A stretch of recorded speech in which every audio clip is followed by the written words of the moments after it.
Welcome along to the foresty hills of Belgium, everybody.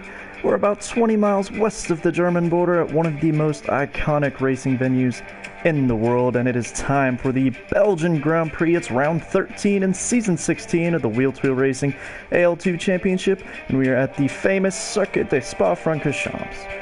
Spa was one of the only 7 circuits to host a Formula One race back at the first season of the Formula One World Championship in 1950, and since then it has produced some incredible racing.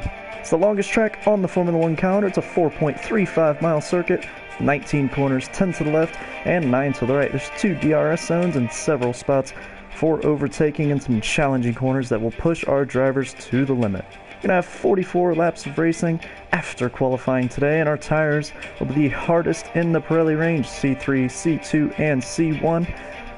The C3 soft tires about half a second quicker than the mediums, and about 1.1 seconds quicker than the hards, so a big gap there, but of course, those hards with that long lifespan should give us a good mix of strategies, as going for a one-stop can be a bit of a stretch, but is definitely the quickest strategy, so we'll see how our drivers look to go with their strategies as we are now underway in qualifying. And we look forward to another great one here at Wheel2wheel Racing.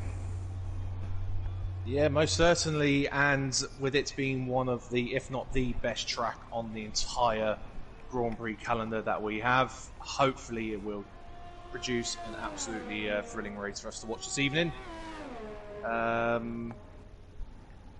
This track, if you think about it down the years, has always produced some of the most iconic moments in Grand Prix history. If you think to, say, Häkkinen's overtake on Schumacher in 2000, and then a few years earlier to the absolute pile-up that we had here in 1998. Yeah.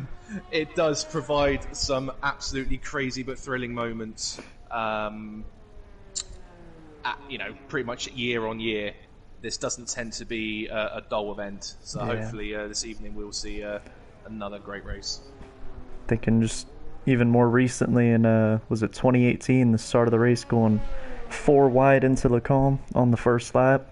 It's absolutely incredible stuff can happen around this track, and the way the lap starts really makes for an exciting start to the race, and it always mixes things up. Well, the last Grand Prix driver ban we've had from here in 2012, Romain Grosjean deciding to take out a number of drivers into turn 1. I'm quickly actually going to just go on the lap of old Dad's here now as he just starts a flying lap as he runs down into La Source. Tight turn 1, you want to square the corner off to get the run down into Eau Rouge and then through Radion. It is flat in these cars, but you've got to be committed, and he's already validated, kind of bringing a anticlimax to that lap. Let's see if we can find Blood and Sand coming through. Yes, coming through Radion now, and then on to the long Camel Straight onto the approach to Les Combe. End of sector 1, bring it down to about 4th gear, wind it up into 5th, maybe 6th gear, and then you come through into turn 10, a very, very clumsy right-hander. Bring it to the right-hand side for turn 11, the corner with no name. Use as much of the track as possible to get the run down into Pouon. Pouon, a very, very committed, fast left-hander, dropping down all the time. And then you bring it back across into turns 13 and 14. Again, try and hug the corner. Oh, probably not like that though, as Blood and Sands fights his car as he comes into Stavelot and the end of sector 2. Wind it out to Stavelot and then on to the long run. He's obviously backed out of this lap to build up for another lap, but you will then run down to Blanchimont. Absolutely flat out blind the left-hander. It seems easy in these cars, but it's anything but if you do get it wrong. And then you come into the final chicane, sort of the bus stop chicane, as London Sands pits at the end of that lap. So a bit of a messy track guide there for you guys, but that's the lap of Spa. Yeah, everybody should know the this famous circuit by now anyway, so hopefully they have a good idea of it already. But we got some times coming in. It's Xerxes putting it on provisional pole for the time being with a 143.2, followed by Prev and Silver Slugger on the mediums. We've got a lot of guys still out on those flying laps. One thing that really is catching me off guard at the moment is James Lords. For whatever reason, he's out there on the intermediate. Is he just purely saving tyres for the race? But he's on intermediates for a reason I cannot think of right now. That is an interesting decision. Yes. We have Daisy and Sega putting their times in on the mediums. Daisy going second, Sega to cause in fourth. Let down the state going into the bus stop now to finish his first flying lap. He's run out of ERS very early on, which isn't ideal, so it's not going to give him the run down to the finish line. He does a 44.6 to go P3.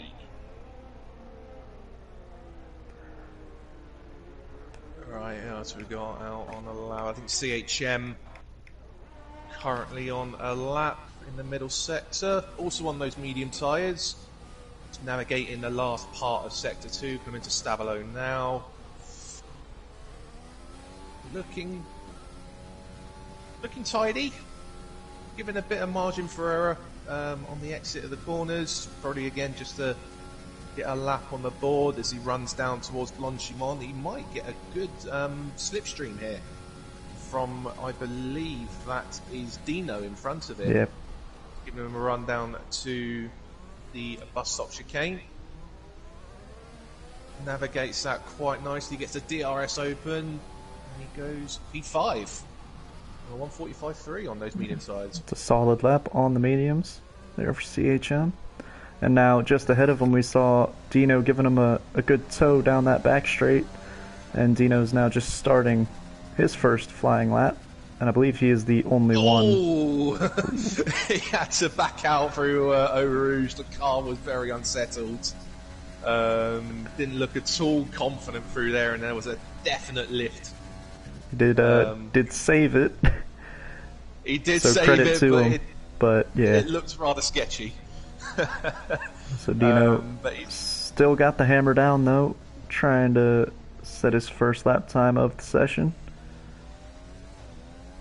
Seems to have quite a bit of understeer in that car. It doesn't look like it really wants to stick with him, which is a bit of concern. If he's got understeer through some of these corners yet the car then wanted to step out of him at Eau Rouge, it's potentially quite a handful car this at the moment. But he's continuing his lap nonetheless. It is a tricky track to get a setup that really feels comfortable around all of the corners and is quick on both straights that are very long. So you want your car to be quick in a straight line, or else you're just going to be losing so much time. But then through that middle sector, and of course Eau Rouge and Raidillon can be so tricky. So you want your car to be as comfortable as possible, but it's you got to make sacrifices somewhere around here, and that's part of what makes this such a great circuit. Yeah, most definitely, and especially if it's decides to throw the added element of some potential rain again. These the forested area here at Belgium is quite pronounced and known to provide some wet weather. Have been occasions in the years gone by where it's literally been wet on one half of the circuit and dry down the other end. Yeah. So that just shows the size of this track that can actually happen here.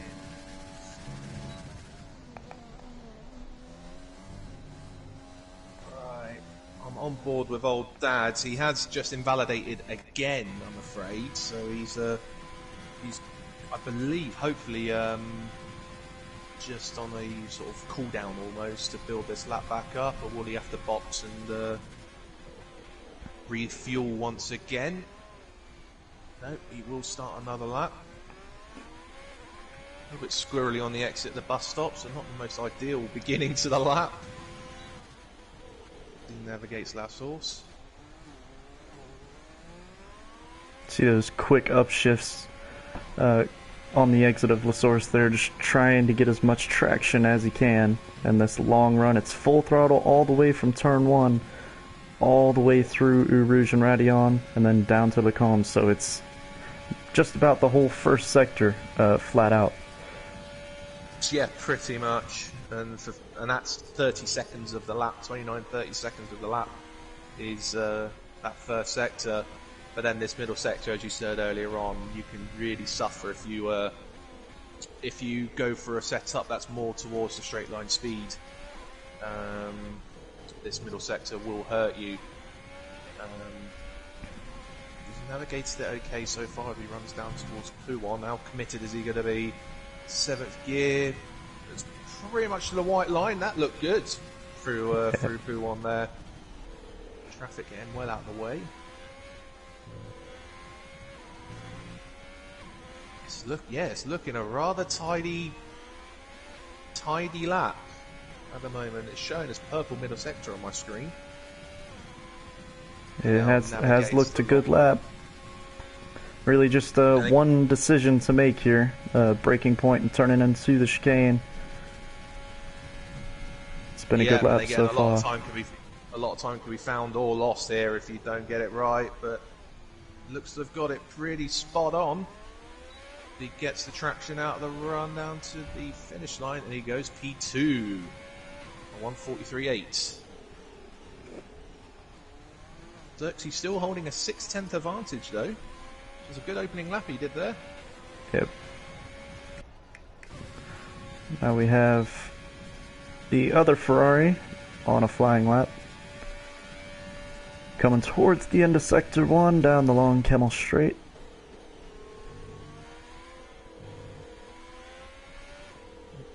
I believe Prev is the only one on a flying lap currently. Maybe Xerxes as well. We'll check that out. Xerxes now coming to the end of Sector 2 through Stavelo. Chosen the medium tyre, having done his first run on the softs. Maybe hoping to try and improve to actually end up starting on that set. We'll see how this finishes up for him. Ooh, big lock up into the chicane. And he abandons the lap. About the Prev. Showing us nearly 4/10 up on his personal best after 2 sectors. If he keeps that up, might find himself going just ahead of a letdown estate. Gets it just about stopped. Quite hitting the apex on the second part of the bus stop, but it'll go down for the run down to the line. Ooh, and he does get him. And he does go 4th. He gained a lot of time there on his previous lap. I didn't think he had any chance of getting P3, but he's just less than a 10th away from Daisy in the McLaren. Yeah, it's just 200s actually. Yeah. It's very tight up there. As Steiger is now just coming to start his flying lap. He did his first run on the mediums, he did a 45.6. We'll see how this lap on the soft tyre now compares. Smooth on the power out of La Source. How's he through Eau Rouge? Yeah, he's cut the corner. Lap's gone already. And you'll see likely during the race a good bit of track limit warnings there, doing just what Sega Takaz did, because if you can cut that left side going into Eau Rouge, then it really just opens up the rest of the corner and makes the whole sequence much easier to navigate. So that's what all of our drivers will trying to do. They'll be trying to push the limit there on the corner entry to make the rest of the corner sequence more straight-lined, but of course Sega Takaz is going a bit too far to the left there and invalidating. And not only does it make that sequence of corners a lot easier to navigate, it obviously increases the speed that you can actually take through that section as well, which gives you the run up down the Kemmel Straight. So it is crucial to try and literally thread your way through using as minimal steering wheel movement at all through that section to just not scrub any speed off. We've had Maxi join the session. He's, I believe it's an outlap. It's not showing it's an outlap on my screen, but I believe it's an outlap. As he's having a spin through Puon. Doesn't want to use up those tyres too much because this is the only run he's really gonna get for the qualifying session will end, because it's such a long lap. There's no chance he can pit and come back out and do another run. Due to his post-session starting arrival, he's not going to be, well, at the moment anyway, not sporting his normal 91. He's got the Daniel Ricciardo number 3 on his car at the moment. And then we've got a few guys out there starting their final runs. The man on provisional pole going for a fresh set of softs. I'm going to keep an eye on Daisy. Just starting his lap now. P3 at the moment. His previous run was on the medium tyre. So, again, we'll see how much of an improvement he can make on those softs. Navigates Eau Rouge and Radion very, very nicely. Did get that run down to the Kemmel Straight towards Daycom. It's a 30.1. He's a little bit up. A good start to the lap, this.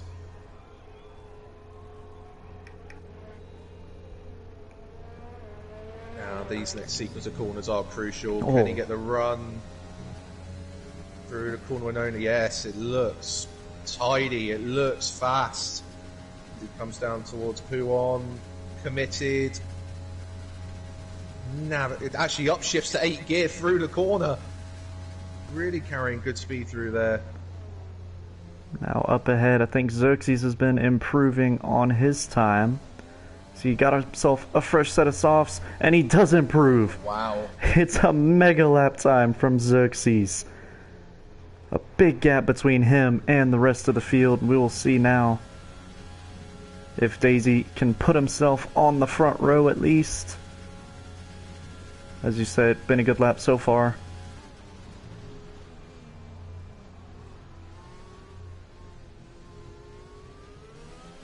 This is going to move. This is going to be 43. Oh, it's a great lap. He found 1 whole second on his previous best. And now Old Dad's just starting his final run. Crossed the line before the clock hit the zeros. So he will be able to finish this lap and try and get Daisy back and get his place on the front row back.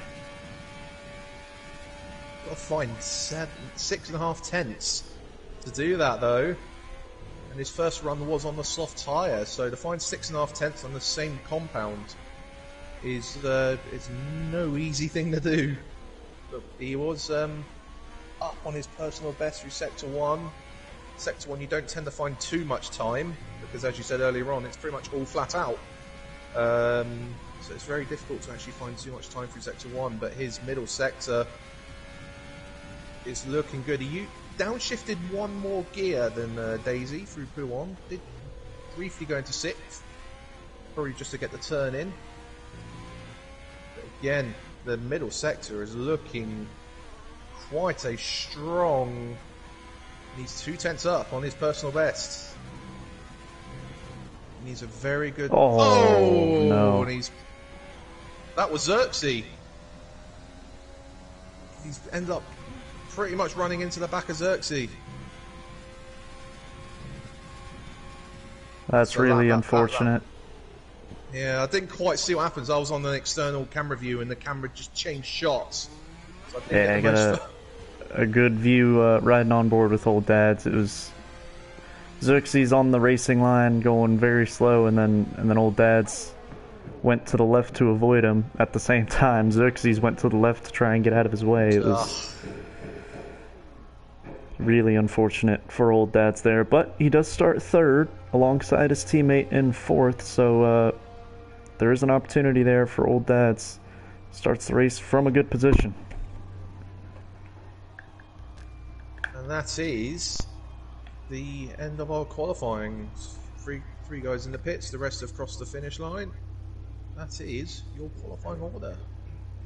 Xerxes again taking pole position by, like he did at Hungary, by quite a good margin, with Daisy on the front row with him, and then a all Ferrari second row with old Dad's third and Prev in a very good, impressive fourth position there, and then a letdown estate and a second Red Bull on the third row alongside the Alpha Tauri of Dino. Then we have Sega de Cos and CHM. CHM, the first of the drivers who will be starting on the medium on the grids. Silver Slugger gets 9th. James Laws does make it into the top 10. And then we have Maxi and Blood and Sands on row 6, neither of which setting a time. Maxi was a late arrival. I'm not sure what happened with Blood and Sands, not getting a lap time in, but they will both get that free choice of tyre for the first stint of the race.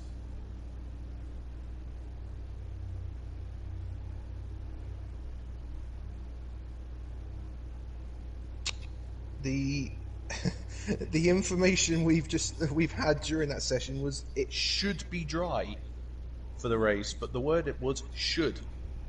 So I'm not quite sure how to read into that.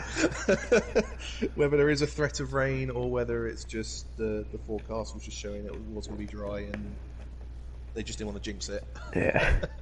Of course, in this game it is, I think, good thing they've put into the game. Makes it more realistic, where if it's just showing an overcast day forecast for the race, it can turn into some rainfall at any point. So I do quite like that about this game, but as of now it does look very sunny for the start, so it doesn't look like there will be any rain coming anytime soon.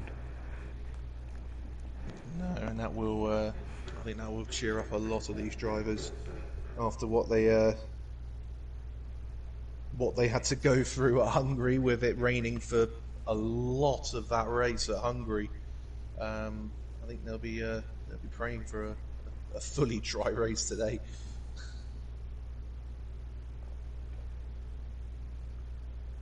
But we are in the traditional 5-minute break at the moment.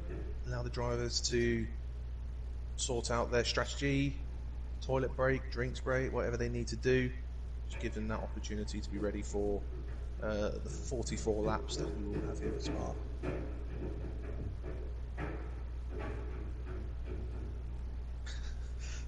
A lot of background noise coming from your microphone there.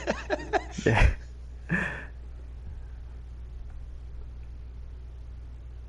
So, we saw Wednesday's race in AL1. We were short a few drivers. Not sure if you were there Wednesday to race. I was not, unfortunately. No, I wasn't either. But I do know we had 10 drivers start the race and only 5 finish. It was a pretty crazy one in AL1. Some weather played a factor, as we've spoken about. Weather can always play a part here in Belgium. So certainly, if you can't tell from that, because AL1 usually is a very consistent league in terms of not many DNFs, but 5 DNFs on Wednesday should tell you everything you need to know about this circuit. It can be really challenging. Do we know if there was a particular part of the track, like Eau Rouge, that took a lot of the culprits? I do believe that it's the most popular place of crashing, especially with the rain. It's difficult in the dry, but if you get the right line through, it is flat out. So drivers, especially in AL1, usually we don't see them struggle with that in the dry, but then in the wet, it takes so much precision, and you have to come off the throttle. And Yes. it's so difficult in those mixed conditions. So, but we can talk you through the standings in AL2 before we get underway. We have right now Xerxes is the top of our current drivers, sitting at 253 points, and then next is Old Dad's getting that. He's now got a couple of wins, hasn't he, in the last few races? Or no, sorry, a win last week and a podium the week before that. So Old Dad's in good form. Last week's race winner, followed by Sega Takaz in the Williams, followed by Daisy in the McLaren. Then we have Maxi, then down to Prev, Letdown Estate, CHM, Blood and Sand, then James Laws below him, Dino, and Silva Slugger, bringing up the rear in the driver's standings. That just gives you some context of the general pace of this league before we go racing. And yeah, it should be a good one. We know Xerxes has the pace out in front, but of course we've seen there have been times this season where he doesn't make it easy on himself through the first stint, and he finds himself having to battle back through the field. But starting from pole here, you would favor him with the pace he showed there, over a second to the rest of the field. He's got to be the favorite to win this one. Yeah, you would think so. But again, I say last week was one of the prime examples where he made it quite difficult for himself. He did not get a good start, and he literally from that point never had the track position, never had the control of the race. He was always kind of behind Old Dad's and behind Daisy at times as well. Daisy did have a strong section of the race to actually find himself in the lead. Or he ended up getting a drive-through speeding under the virtual safety car, which kind of ruined his pursuit of the race win. And then a late spin from him as well then meant actually I believe it was Maxi came through to a shock P2 from absolutely nowhere last week, and just ahead of Xerxes behind Old Dad's. So then our drivers are all in their cars and underway on the formation lap as we get ever closer to lights out here at Spa. And this really is, well, I was gutted to miss this race Wednesday, as here at Wheel2wheel we run 2 seasons for each game cycle, and so you only get to do this track twice in this league a year. So it doesn't get the nerves going, I think, right about now for these drivers. I'd be feeling the adrenaline going around such a special place, and something that happens so rarely, where you get to go with 11 of your mates in a league in a structured race. It is quite special. So hopefully it's a good one, and hopefully all of our drivers can enjoy it, because it is a great experience to go around here. It definitely is. The one thing that you're definitely not going to want to do, like at every track, but this track in particular, is you don't want to lose your front wing on the opening corners. With it being such a long lap, you will lose a bundle of time recovering to the pit lane and then along the pit stop. To have that wing repaired on the opening lap would be a disaster for any driver if they were to suffer that. So hopefully we will see a clean start and therefore a good competitive race. Yeah, and it is such a tricky turn 1, isn't it? It's so tight, and it's not a long run down into turn 1. So you really, once the lights go out and you get that initial getaway, you don't have much time to think about where you're going to position your car or any time to sort yourself out. You just sort of gotta stay where you started almost, and hope for the best going through turn 1, because there's not really any room to make a move before that. No, but because it is that shorter run, it's obviously a lower speed approach into that turn one. It does actually mean it can maybe entice a driver to try and do a bit of a sneaky move down the inside or even around the outside at turn one here, to gain a position or two, because it is such a slow speed approach with the short run down to turn one here. Yeah, a lot of drivers will be wanting to keep it cautious for the reasons I stated, but then of course the other side of that coin is if everybody else is being too cautious, somebody might be there to take advantage. So all of our drivers back on the grid. We look forward to a fantastic race here at Spas. We are just about set to get underway.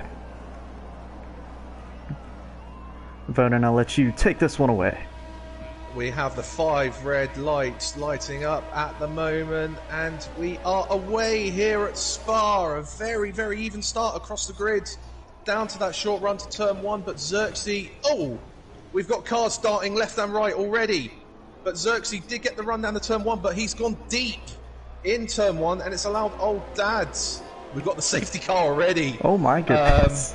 We have a safety car already, and we've only done one corner. But that gives me a chance to get that order. So Old Dads has got the run out of turn one into the lead from Xerxes. Sega the Cos has jumped 4 positions up to P3. Silver Slugger. Silver Slugger is 5th behind Prev. Maxi up to 6th from 11th on the grid. Dino has dropped 1 down to 7th. Blood and Sands is up 4 up to 8th. And then we had the 4 drivers that seem to be involved in 2 separate incidents. Daisy from the front row down to 9th. DHM has dropped a couple down to 10th. James Laws 11th. And a letdown estate, the joint biggest loser, with 7 positions lost down at the back of the field. I believe a letdown estate was actually spun around at turn one. I'll just say I had going on in that short run. The onboard of Old Dads just to see the 2 in front of them going side by side, and then out of nowhere a car went flying up the inside and everything went to hell, it looked like, through turn one.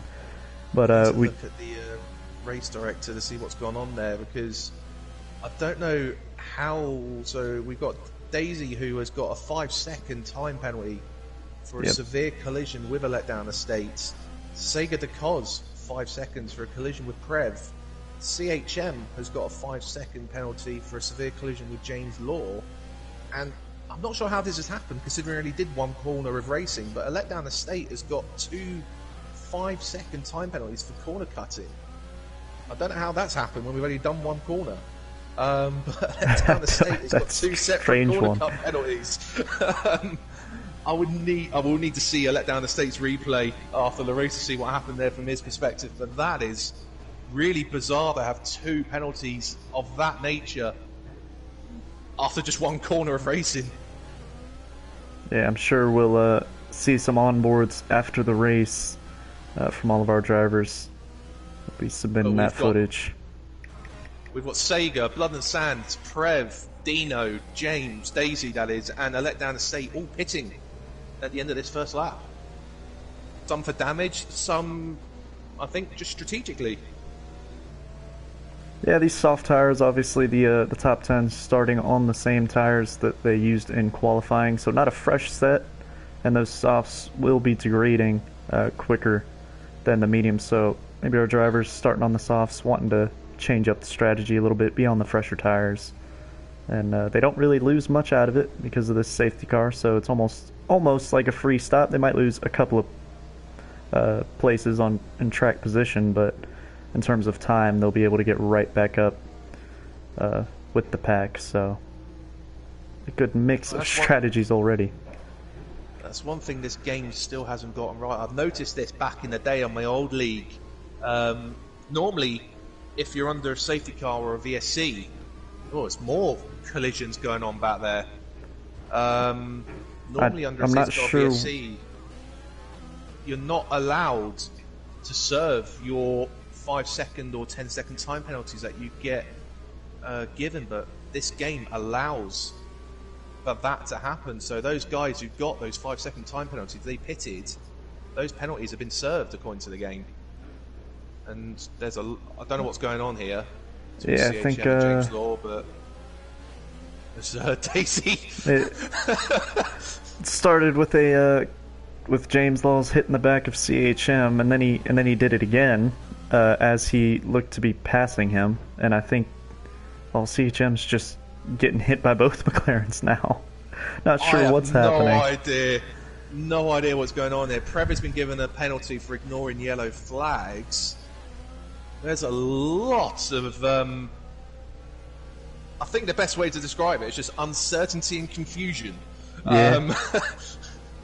It's not giving us a good picture of what's going on out there at the moment, because it's just, yeah. After all of that, though, CHM ends up with 15 seconds in penalties. James Laws has 10 seconds. Let's have another look at this race director. On board with James Laws with 2 collisions with CHM under the safety car, and he's pulling alongside him again. Not sure why. As they come towards turn 1. It is meant to be a single file queue here in Formula 1, not like IndyCar or NASCAR or some other racing series that go 2x2. Yeah, so James has had 2 penalties for hitting CHM.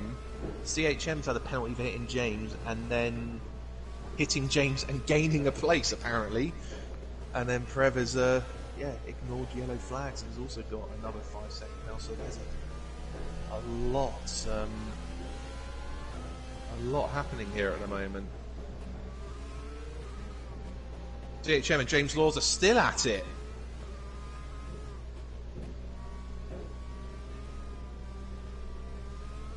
I think there's quite a lot of unhappy drivers here at the moment, Matt.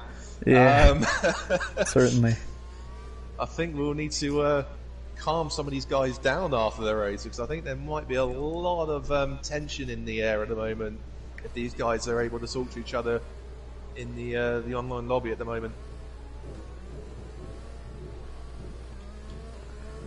But once again, like last week, Xerxes off the pole position, not turning it into leading this race out of turn 1. Xerxes had the run in the turn 1, but he just went deep and went wide onto the runoff, and that allowed old Daz to get the run and just get in front before the safety car was deployed. Yeah. I think it was Xerxes on the inside, wasn't it? It was, and it can be tricky to get that turn-in angle, as it is so tight, even when you're on the racing line, which is from the outside, and more penalties. There's a lot going on. Although we finally can go racing again after a couple laps behind the safety car. Now 20 and 25 seconds worth of penalties between James Laws and CHM. Now, because they are 5 second time penalties, they will be able to serve, I believe, some of those. I don't think the game allows you to serve it all at once. So they may be able to get rid of some of those penalties in their pit stops, but some of those will linger at the end of the race. And then the FIA decisions will need to be looked into after this. But we'll forget about that for now and focus on the racing, because we are now back on the way, and old Dads gets the run down towards turn 1, and he's got a good margin on Xerxes already. Maxi right on the back of Silva Slugger, and little tap on the rear wheel. So a battle for third here. Silva Slugger finds himself in the podium places on lap 4. Oh, Maxi taking it easy, and that's allowing Daisy to run. Daisy's going to try and have a look down the inside. And they could be going 3 wide here into the calm. It is 3 wide. Daisy's got the inside line. Can he make it stick? Oh, they're coming together. And there's yellow flags back down the Kemmel Straight as Dino finds himself well behind the pack. So much action here in the opening laps at Spa. James does make 2 positions there, but again, a lot of wheel banging on these opening laps. And Maxi also managing to get in front of Silver Slugger. And now CHM is looking to potentially make a move on Silver Slugger for P5. We've got Blood and Sand right on the back of James Laws here. Sega on the back of Prev just behind them. Oh, it is all happening here, and Prev got a little bit of breathing room, and now going off the track. And that opens the door as now Sega Takaz and Blood and Sand both make up a position. And no, it's Blood and Sand! Into the wall! Oh, he's lucky just to lose a wing. I thought that was going to be curtains for him there, and that would have been the end of his race, but... Oh, wow. James pits again, but Blood and Sands will have to pit for another front wing, and that has allowed Sega up to P7. Prev back up to P8. A let down the state just on the back of these two in 9th, and then you got James Laws, Blood and Sands, and Dino a little bit adrift towards the back of the field. Silver Slugger has a moment for Eau Rouge. Does well to save it, but CHM's got a slightly better run on him down the Camel Straight. No DRS as of yet, so we've got 2 laps after the safety car restart before DRS will be enabled. So CHM would have liked it that lap. Xerxes had a good lap after the opening lap after the safety car. He's pulled that gap back down to old Dads, and he's easily within DRS zone once it's enabled. But he's got to be. He can't hang around too much to think about this, because Daisy is, as Blood and Sands retires, he's gone at Eau Rouge. And there's a VSC. Yep. See if we can ride on board with Dino coming out of the pits here and maybe see where exactly that Haas is. It looks like it's on the... It's going to be on the right-hand side, isn't it? I think he's... Oh, it gets cleared as soon as yeah. Dino drives by. So there's our first DNF of the day. As we said, Nail won earlier this week. We had 5 DNFs, so unfortunate for Blood and Sand, but no surprise to see Spa end in one of our drivers' races this early, as now Xerxes continues the mission to make up the place that he had on the grid. So he's now 6/10 behind Old Dad, and DRS is enabled. Yeah, again, we've got 2 battles to keep an eye on here. Xerxes is within DRS of Old Dad's, and Maxi just about hanging on the DRS on James as well. As they now come down the run towards Lake Com. Oh. Xerxes has got a good run. This is going to... Old Dad's trying to break the slipstream, but Xerxes can have a look down the inside line. Old Dad's breaks deep, very deep, and does hold on through round the outside of Lake Com and keeps his position. And now Xerxes has got Daisy to think about behind him.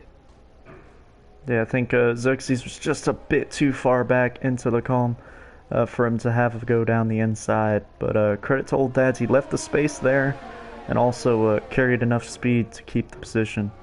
So great driving from him, but he's still got some defending to worry about through Puhan. Xerxes a lot more committed through Puhan than these early laps compared to Old Dads, and nearly ran into the back of him. But a great 4-car battle here for the lead.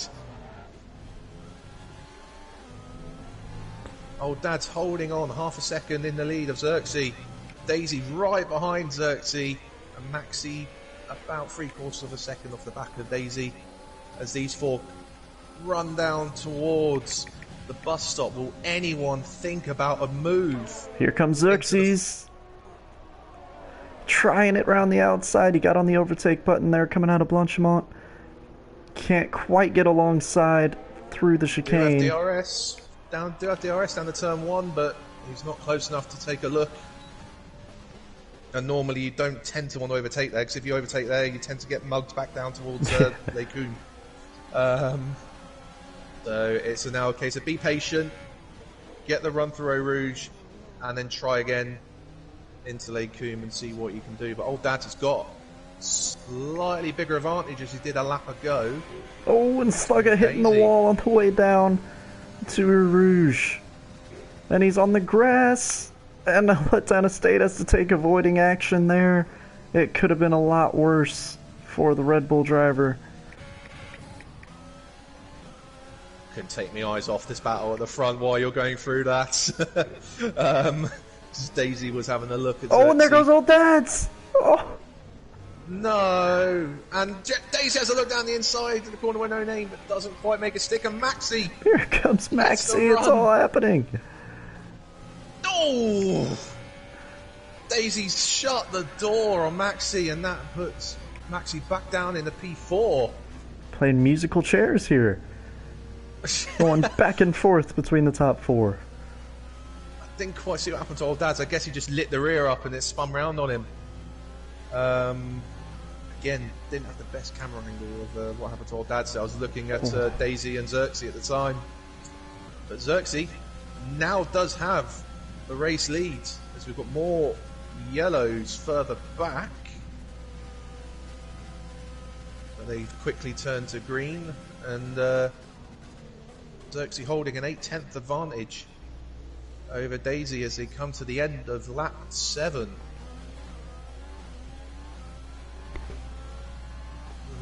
So we've got Sega right on the back of CHM coming out of the bus stop for the battle for P5, with Prev right behind the pair of them. It's all action.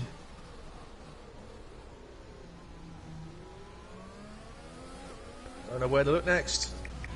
Yeah, Daisy within DRS range out in front, but then Old Dad's and Maxi falling a bit further back, so no DRS for them. We've got Sega Takals and Prev within a second of CHM. So they'll both have DRS, and Sega making up the ground really quickly as they come down the Kimmel Straight. He switches to the inside, thinks about a move, but just backs out, and Prev sitting there waiting to pick up any scraps, keeping the pressure on Sega Takals. Yeah, sensible driving from Sega. He didn't quite get in a position to be able to make the move up the inside there, so quite sensibly backs out of that.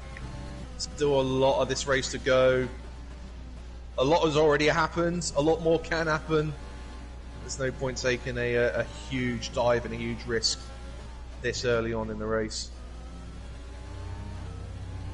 And James has done well in McLaren up in P2. It's within half a second of Xerxes. Showing great pace. They've dropped. Did Press suffer any damage in that half spin he had? I wonder, because all of a sudden he's been dropped by 2 seconds in just over a lap. 3 seconds. That's our first penalty for track limit warnings. First 3 seconder of the day there. Don't get too confused by our graphic on the screen there. You're not thinking we're stupid. That is the first 3 second penalty. The rest have been for 5 seconds. Time penalties for all sorts of shenanigans happen in the early laps. Oh, and I think Daisy just about staying within that 1 second window. So he will get DRS, but he's given it all he's got to keep up with the Red Bull out in front, but he hasn't got much overtake to work with. So he is cutting Eau Rouge. And he's on the back of CHM again on the run down to Lake Coombe, but because he cut Eau Rouge, would he finish this move? He's having a look. Up down the inside, he gets it done. Clean move. And up to P5. Now he's got 9 seconds to Max in front of him. Can he do anything about that gap? The CHM is now under threat from Prev.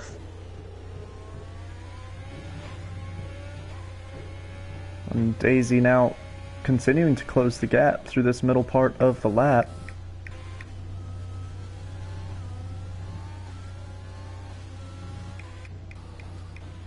And Prev having a look, getting closer and closer to CHM throughout this middle sector.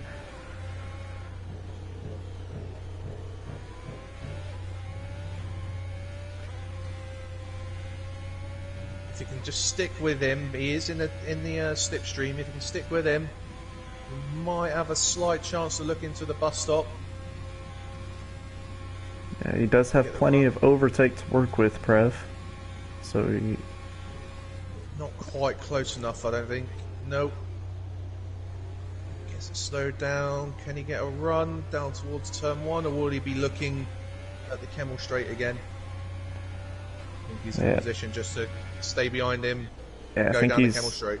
He is planning for it down the Kemmel Straight, saving his overtake all throughout that lap, and now out of La Source giving it a little bit of overtake just to make sure he's got that exit speed and gets a good run through Rouge. And now he will have DRS down the Kemmel Straight, and he's back on the overtake button and closing quickly on that Mercedes. CHM stays to the outside. Prev's gonna try and have a look up the inside. Oh, but CHM just closing the door, and Prev backing out to avoid any sort of contact. CHM keeps 6th for the time being. Again, that was very close, but CHM had still had the right to turn in. Prev wasn't really far enough alongside to really be entitled for that move. So I think Prev knew that he wasn't gonna get the move done, and he was, if he had stayed alongside, it would have just been his front wing out there waiting to be hit. So smart of him to back out, and CHM defending that 6th position, and this little battle has invited a Letdown Estate to join him. So he's now just 3/10 behind Prev. Yeah, meanwhile, while we've been watching these guys, Xerxes has gapped James up front. So Xerxes, since taking the lead and has now settled into some kind of rhythm, has now pulled a nearly a 2-second lead. Old Dad's has pitted. And Old Dad's is going to come out behind this battle that we're watching at the moment. Not the best track position for Old Dad's there, but will Prev is a lot closer this time. He will have a much better chance this time round. Already ahead before they get to the braking zone. To get it slopped. He does. Good move. Yeah. P5 for Prev. Simple enough that time. As you said, he was much closer coming out of Radion onto the Kemmel Straight. He had still plenty of ERS to work with. Got on the overtake button early. And DRS made it pretty straightforward for the Ferrari man. But now, CHM still got more defending to do, as the Letdown Estate is now got his sights set on that Mercedes. Yeah, the troubles don't end for CHM, do they? They keep coming thick and fast for him to defend against. Letdown Estate, having lost his entire wing in the opening corner of this Grand Prix, and somehow getting 2 corner cut penalties in 1 corner. Recovering from that incident, and is now looking to pass CHM for P6. I thought he was going to look up Blanchimon there for a second. Oof. Very close, but would he have a look around the outside at the bus stop? He does, CHM, you know. CHM just backing out a little bit. Think he and knew then that's no. wanting to capitalise on the pair of them. I think there might have been a little bit of contact there. There was, yeah. But a Letdown Estate getting the move done into the chicane, a really nice move around the outside, and now he's already pulled a 2.5 CHM after that little contact between the Ferrari and CHM. But now Old Dad's coming back at him down the Kemmel Straight. He's got plenty of overtake and DRS to work with. And, well, a couple laps ago it was the other Ferrari, but this time it's Old Dad's through the inside. And he's got P7. Yeah, one of the more simpler moves there, much fresher, softer tyres. They're helping Old Dad's, having just pitted for the first time. Bit of an early stop, I would have said, considering they've had a couple of laps behind a safety car and a VSC period as well. Maybe a couple of laps earlier than we were expecting. But he's using those tyres well, up to P7. Soon be looking at the back of a letdown the state for P6. Meanwhile, out front, James is nibbling back at that lead. It was 2 seconds a few laps ago Xerxes had on James, but it's now down to 1.6. So I don't know if Xerxes had a little issue that lap, or if he's just looking after his tyres. I know James is on slightly fresher rubber, because he also pitted at the end of the first lap. Yeah, James slowly coming back at Xerxes here. Yeah, and old Dad's setting the fastest lap and getting himself right behind a letdown estate. So he looks like he's going to have an opportunity down the Kemmel Straight with DRS, as he's just 4/10 behind that Red Bull as they come out of Radion. Had a slight lift through Eau Rouge. He didn't quite thread the that corner sequence we were talking about earlier, and it meant that he wasn't anywhere near a letdown the state. So have a look. Yeah, not it. Ooh. His old Dad's nearly gets caught out by the speed difference of these tyres. Coming out of the Lake Coombe section of track. And this is where that slight little mistake from old Dad's, maybe through Eau Rouge and Radion, it costs him. It's going to cost him a good bit of time here, as there's not really a great overtaking place through this middle sector. So we see old Dad's with much fresher tires, much more grip, and much more pace than the car in front, but he's just got to sit behind and wait for the right moment to go for it. Old Dad's is confirmed himself to have to be doing a 2-stop strategy, having started on the softs and has gone back out on the softs. Yep. So he will have to pit again later on for what will most likely be a set of mediums. Xerxes, however, sticking out with those softs. It is possible here to do a 1-stop. Be interesting to see if that is the plan that Xerxes is leaning towards as the laps go by. Just takes that little bit of tire management, because it is a bit of a stretch to go soft medium, but it definitely is doable. And of course, with the time difference, the delta between the tires, those mediums are the tire you want over the hards. So we'll see how the strategies go, but old Dad's having another little moment through Eau Rouge and Radion. Yeah, once again, he's not getting the car set as he navigates through the dip of Eau Rouge, and the rear end was stepping out on him once again, and that once again meant that he wasn't in a position to even consider a move on a letdown the state, which allows a letdown the state possibly another lap of being out in front of old Dad's. That gap down out the front continuing to come down slowly. And Xerxes uses his overtake to get that gap back up a little bit.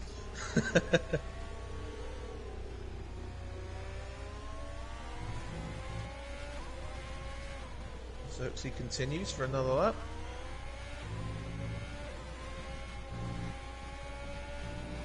Still doing 48s, Xerxes, on that 14 lap, now on his 15th lap. Better soft tyres. I'm going to have to go back to old Dad's and see if he can have another go let down the state, round 3.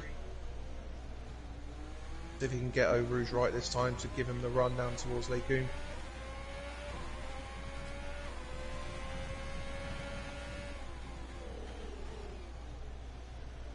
And you see how much more grip he has through the corners. He's got to just back off a little bit in order to not run into the back of that Red Bull.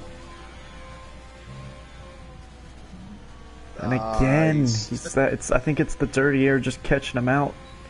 The car not having the downforce that he's used to through that sequence, and again, he's not going to be able to make a move into the comb. No, this is frustrating for old Dads, and this is costing him time in this battle for quite potentially a podium place here, because obviously Maxi out on those mediums at the moment as well could be quite easily doing a one-stop strategy, medium to softs. This could be a potentially costing old Dads a step on the podium here today. Yeah, and especially so on have to pit again.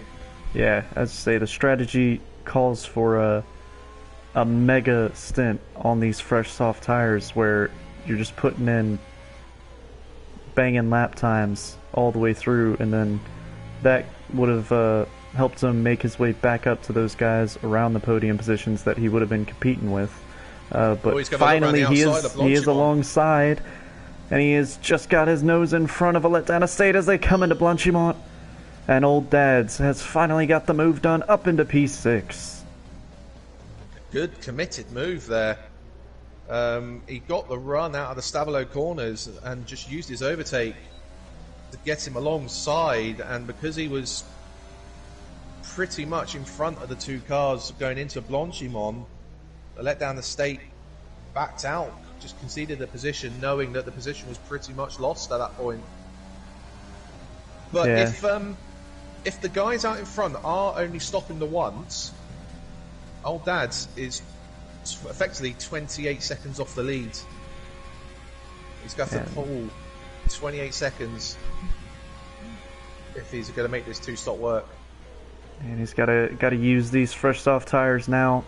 He's got his teammate in front of him. Hopefully that won't be an issue between the two teammates, but he's got to make the most out of those fresh softs. He goes a little bit wide there. But it shouldn't be an issue with Prev. Prev should get out of his way, but the problem is Prev is coming up on Sega. So if Prev is wanting to get past Sega, he might not be as willing, shall we say, to move over. That little mistake from old Dads has brought a letdown state back into things. So the last thing old Dads will want is a letdown estate coming back at him. But no, definitely not. Now our race leader is into the pits. Lap 17. Leaving a 28 lap stint if he is to go to the end. And that is doable on the mediums, according to Pirelli. So we know their word is not exactly gospel, but they say the mediums can do a maximum of 29 laps in a race around Spa. So, as you say, 28 laps should be doable, but we will see how it pans out. It's going to be a push. But yeah, he has given him himself every opportunity to try and make a one-stop work.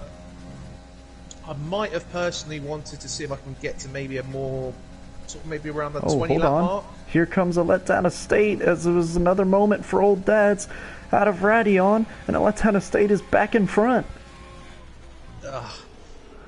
Just what old Dads didn't need, and what we were just talking about. And he's coming back out.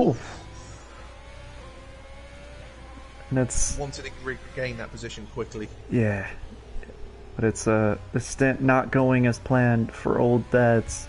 So we know he's got the pace to be up there with the top three, but this strategy call, getting him stuck behind some of these midfield guys, it's going to cost him a lot of time in the big picture, and that's going to cost him even more time. It's a spin for old Dads getting up on that raised curb on the exit of Puhan. And round he goes, and now struggling to get any sort of traction on those tires as they will be scorching. Yeah, that is... unless there's another late safety car later on down the line, that has pretty much thrown any opportunity of a podium for old Dads out of the window now, I'm afraid. As Daisy pits 1 lap after Xerxes. And now, Old Dad's teammate, as you said, was closing in on Sega Takaz, and he is now within DRS range. So maybe opportunity here if Prev can get a good run out of turn 1. There's James a McLaren that's joined the party. He's going to feed in the middle of these two. There's more yellows. Oh, it's that Old Dad's again. Final corner. It is. He's had a moment coming out of the final corner. But here comes Daisy down the Kimmel straight, closing the gap on those fresh mediums, switches to the inside. He is ahead going into the braking zone, and Sega Takaz just has to give way there. A good move from Daisy, wasting no time getting past the Williams. Yeah, that was a bit of a shame in a way for Prev. It cost him as Old Dad's as is he retired at turn 1, or has he crashed that? I'm not too sure. But it's brought out of VSC. Another VSC. Yeah, and we'll right on board with James Laws here, just to see, maybe get a hint at what exactly happened. As we see, it's just straight in the wall. It's an unusual place to be. Yeah, not often you end up out there just through a driving mistake. Odds Silver Slugger, and Prev as well, getting penalties for speeding under the VSC, getting drive-throughs. Yeah, that is a race killer there, and it's so easy to, if you want to get a good run on somebody in front of you after a VSC, then you got to be right on the limit of the delta that is given to you. But if you exceed it by even a millisecond on the restart, it's a drive-through penalty, unfortunately. And Prev coming in to serve his. Now, one thing Maxi's not going to want to do out front, he's got the lead through the fact that he hasn't pitted yet, having started on those mediums, but the one thing he's not going to want to do is end up boxing too early just because he's losing out to Xerxes, because he was a fair distance behind Xerxes before the pit stops took place. If Maxi's going to be wanting to make this one stop work, he's going to want to get probably another 5 to 6 laps minimum on those mediums to do sort of an 18 lap stint at the end on the softs. Yeah, and he's just got to remember that he's not really racing Xerxes and Daisy. He's more racing the guys like Sega Takaz and a Letdown Estate on similar strategies to him. So if Maxi starts seeing these guys coming up behind him, he just got to keep his composure. Also, being on the soft tyre, it will allow him to have the potential to sort of bring that gap back down to, say, the likes of Daisy and Xerxes if anything was to happen with these two later on. Sega Takaz and a Letdown Estate. Oh, Silver Slugger's gone now. We've got another VSC.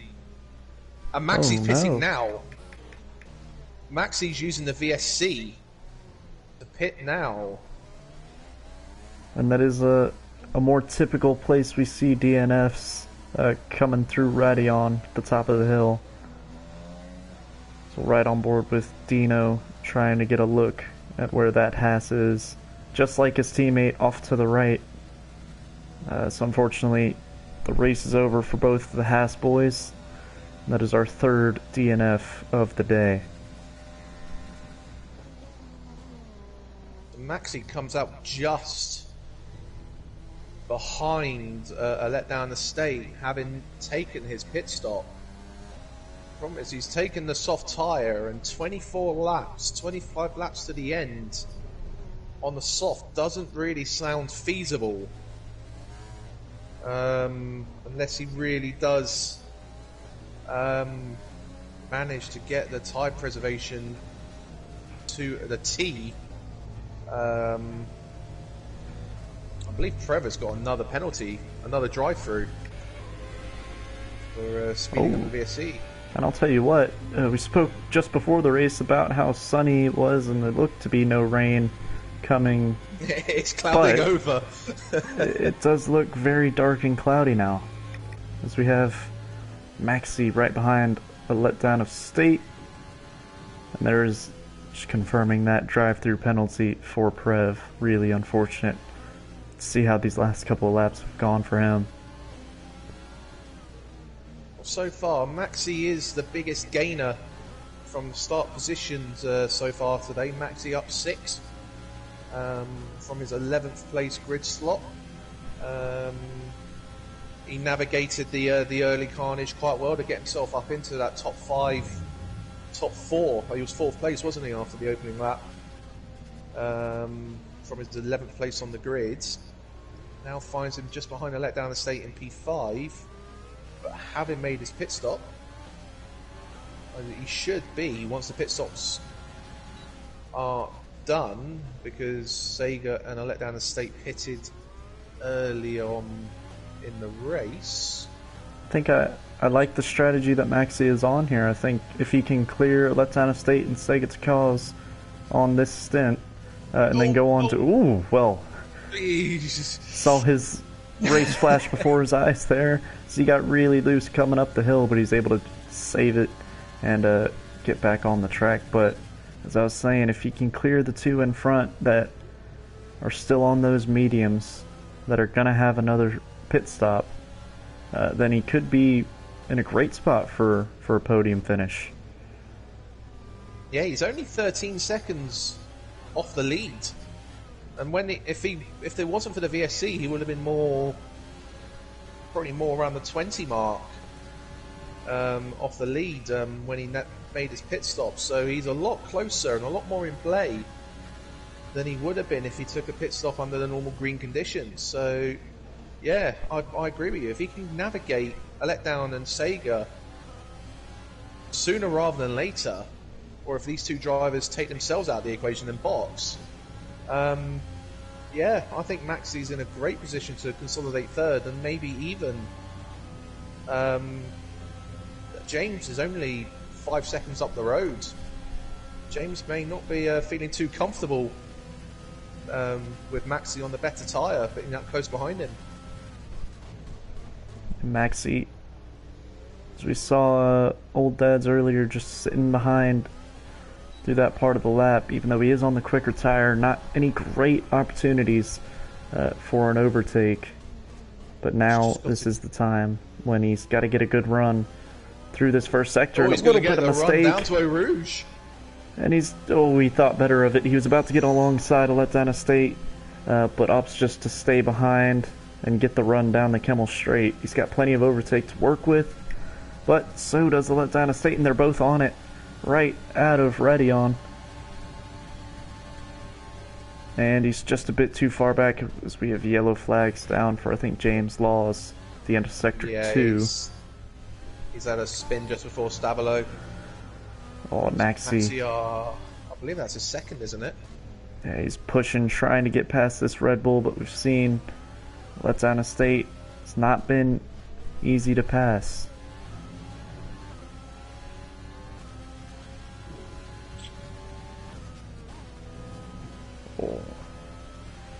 Very committed through Pouon though. Yeah, can he get past a letdown estate within the next lap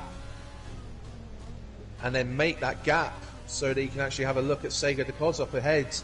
As we saw, if I let down the estate earlier, he got passed by Old Dad's and then he just came straight back at him. Oh, but here comes Maxi now. Stavolo got a great run. Did the exact same thing as what Old Dad's did earlier, just used his overtake to get the run before Blanchimon. And he's just made it easy for himself and just blasted past ahead. And now he can think about Sega. Just 2 seconds up the road. I think that might be a point of weakness for letdown estate. As you said, Old Dad's catching him out in a similar part of the track. Maybe just not getting great runs out of Stavolo. It can be tricky. Is usually easily flat out in the second part of that corner, and then the run down the back straight. But of course, with tire wear and heavy fuel coming into it, it can be a tricky exit. So maybe that is a point where Letdown Estate seems to be losing time to these guys. Yeah, definitely. Either that or using a lot of his overtake earlier in the lap, meaning he's not really got the ability to use overtake on the run down the Blanchimont and the bus stop to help him defend there, and it's just just leaving him a little bit more vulnerable to being overtaken in the final sector. Oh, and there goes Maxi. We saw him last lap have a little bit of a nibble on the curb, but that is a disaster for the Renault driver. He was in such a good position to get himself on the podium, and he's gonna have to pit, and he's gonna lose a lot of time this lap getting back to the pits with half a front wing missing. Yeah, 22 laps to go, so he could make another set of softs work, or if he does have another set of mediums available to him. Oh, as he's taking a wheel off, and that's him out of the race. And James Laws as well. James Laws. And they've got another safety car. Sega and a Letdown Estate. Oh no, not a Letdown Estate, apologies. Just Sega taking this opportunity to pit under the safety car. As Dino gets a drive through for speeding. Yeah, there's a lot going on. So, James Laws, I think it was just up the hill through Radion where he lost it. That was, as we've seen a couple drivers already lose it through there. It can be tricky, so... And we've hit the magic mark of 5 drivers out. Matching Wednesday's number. And it's good to see the sun come back out as the cars will queue up behind the safety car. Looks like any chance of rain that looked to be coming has gone, so 21 laps to go. Hopefully stays sunny the rest of the way. CHM pitting as well. It would make sense. We would expect a Letdown Estate to box. That would make sense considering he's done 21 laps on that set of medium. To be honest, I would expect everyone to box now. I mean, I know Xerxes and James have only done 6 and 5 laps on their respective set of mediums, but if, say, James pits and Xerxes doesn't, Xerxes will be vulnerable. Yeah, I think a Letdown Estate for sure is one. If I was his race engineer, I'd be telling him to come in the pits and get... I think he started on the soft tire, so he's already done the mandated 2 sets. So he can just go on another set of mediums if he feels that it's too long for the softs. He does have options there to use this free pit stop. Xerxes does pit, as does James. I see soft tyres for Xerxes to the end. I would expect James to probably do the same, and he is. Letdown Estate coming in as well. No surprise there. And Saget Charles might make up a position out of this, having pit last lap.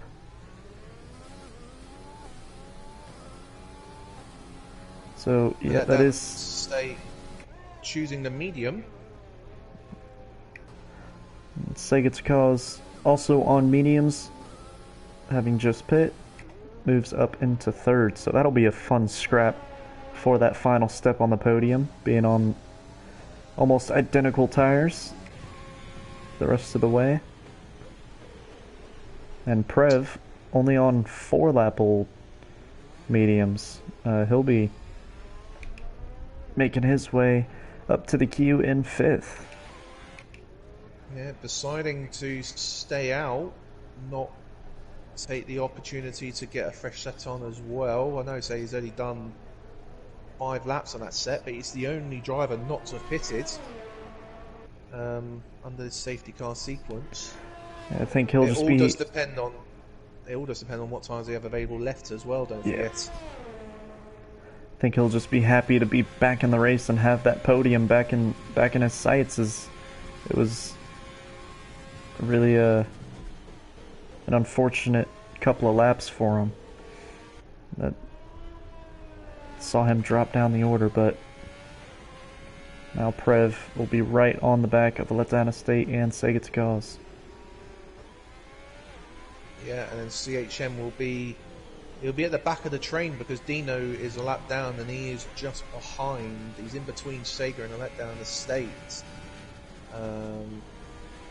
Sorry, no, between James and Sega in the queue.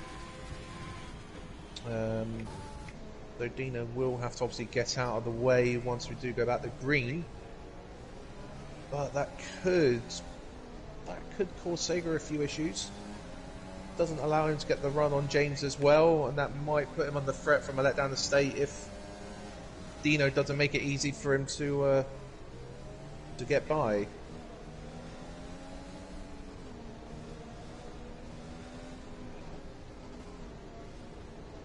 Probably expect at least one more lap behind the safety car before we go back to green.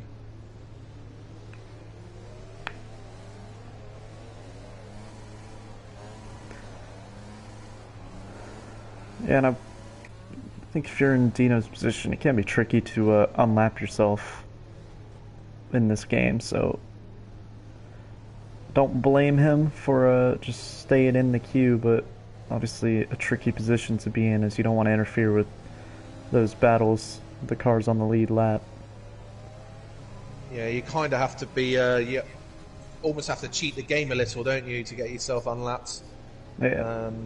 On this game, and you kind of have to rely on those leaders to do their part as well, so that the game doesn't think that Dino is just blatantly overtaken.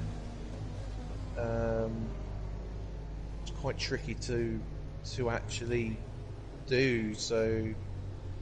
Yeah, and I think in real life we see the lights on the top of the safety car go green, allowing cars to unlap themselves, and that hasn't happened yet. I'm seeing front wing. Dino's hit the back of James. That might make it a little bit easier for. Oh, what's happened there? Letdown Estate is navigating and sort of overtaking with a Letdown Estate here. They've been chopping and changing positions there. There's safety car shenanigans this race, that is for sure. A lot has happened, and usually a quiet and calm part of the race behind a safety car, but not today. Yeah, definitely not today. And I say Dino, he has knocked off his left end plate in picking up that penalty on hitting the back of James. So, to be honest, it might make it easier if he was to just box at the end of the lap, as the safety car is going to come in anyway.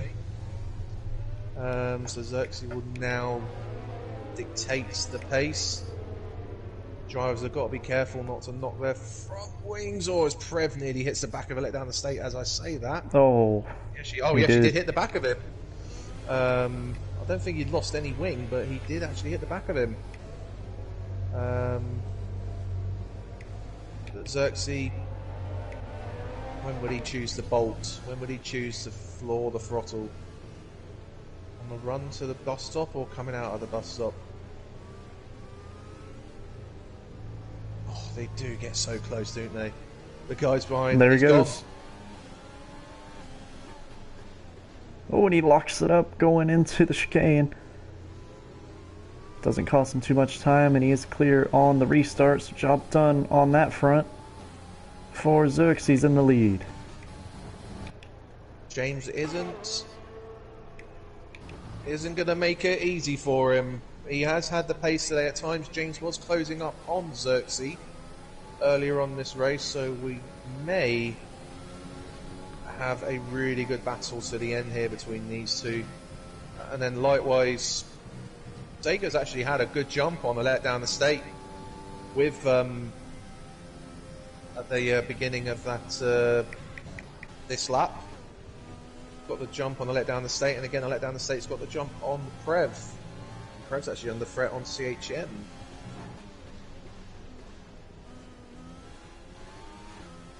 And Daisy showing great pace in second. As we know,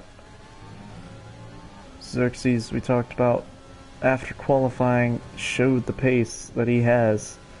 So the fact that Daisy's able to be competitive here, it's a bit like last year at times with Max Verstappen and Lewis Hamilton being, where you maybe weren't expecting Max to have the pace, but he always seemed to be close enough to make it interesting. Of course, this year, much more equal machinery so far this season, but nevertheless, we're glad that Daisy's up there having a go at the race win, keeping it interesting within 5/10 as they come through Blanchimont. Yeah, he won't be close enough to have a look down into the bus stop chicane. Now, James does still have a 5-second penalty against his name, which could obviously have a major effect on the overall results at the end of this race. Because at the moment, he will have to pass Xerxes and get 5 seconds clear to actually keep the win out on track. Yeah, He's we'll using say his overtake through Eau Rouge, keeping the overtake on. No DRS still though, so he's going to have to do this old school. But with Xerxes also using his overtake, can't get close enough.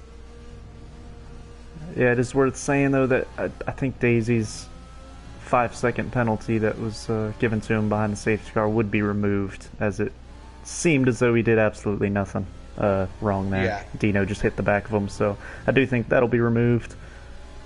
So this is a fair fight for the win. Yeah, you would expect so. But he'll still have to argue it and prove his video footage to show he done nothing wrong. Yeah. To get that time penalty removed, so it would be a little while after this race for that to for any changes to take place in the results. But he is keeping himself in just about in touch. He's used a lot more of his overtake this lap compared to Xerxes. Yeah, I think just once the DRS is activated, then he can save a bit of overtake that he's been using to keep within a second, because when Xerxes has a little moment out of the chicane, and that opens the door, and Daisy takes the lead into turn 1. They're going to go side by side. Xerxes holds it round the outside, but that will now give Daisy a much better run with DRS on the run to Les Combes. Can he keep it pinned through Eau Rouge? Oh, he does. Great run. He does. Using all of his overtake and on the grass as he opens up his DRS, and he does take the lead. Bit of the an Belgian Grand Prix. Alex Albon style move there, a little bit on the grass, but no problem for Daisy as he takes the lead. Great driving and very opportunistic there from the McLaren driver. Capitalize on that mistake from Xerxes.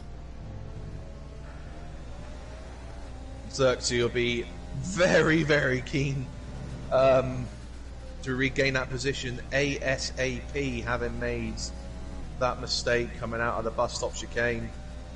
Quite an unusual error. We don't tend to see that from Xerxes too often. He's normally very precise with his driving. So to make a little error like that, he will be kicking himself. And he's I think now got to recover and try and regain his position back. Credit to Daisy though for putting the pressure on, as normally we probably wouldn't have seen Xerxes make a mistake like that, but when you've got somebody right on your gearbox for laps and laps on end, as we get to the business end of this Grand Prix, you can start feeling the pressure, and that can force you into some of those unusual mistakes. But he's looking to get the place back right now. He's within DRS range, and we'll see if he gets a good run through Eau Rouge and Rédillon and try and take this place back. He's done well to recover from that error to get himself right back in position to regain this position on this lap. Can he get the run with DRS? James, again, making it very tricky with which way is he wanting to defend, which way is he wanting to go. James does hold on. They try to make Xerxes go the long way around through the calm, but Xerxes unable to do it this time around.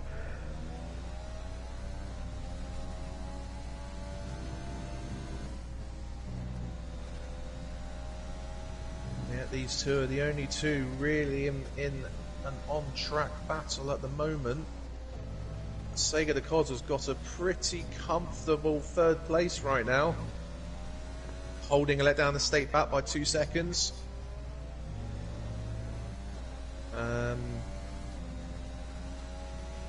But the battle up the front will be getting a lot of our coverage at the moment.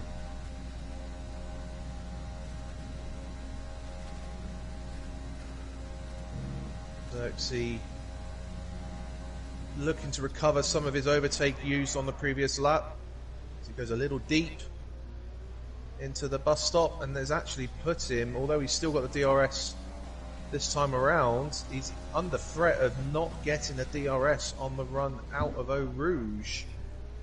Yeah, Daisy showing great pace to extend this gap now. It's over a second. And yeah, that's the DRS detection point now. He won't get it. Yeah.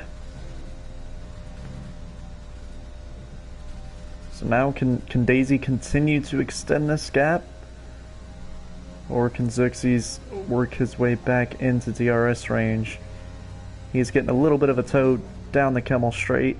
Helps him get just under that 1 second window, but that same effect that's giving him an advantage down the straight will be giving him a disadvantage through the second sector, dealing with that dirty air, as we've seen him drop back 3/10 already in this sector. Yeah, James has had a really good beginning to this middle sector of the lap, and as you say, he's gapped Xerxes by a couple of tenths, which is not going to allow Xerxes to be in a position to try and come back at him. On pretty even overtake. I mean, Daisy there setting a purple middle sector just to prove that he did do a pretty good job in gapping Xerxes there, but Xerxes has managed to bring that gap back down at the end of the second sector. We're now back under 1 second. So really showing the sort of maybe the strengths and weaknesses between these two cars and drivers in certain sectors and certain sections of the track. Xerxes did manage to get himself back within DRS on the pit straight.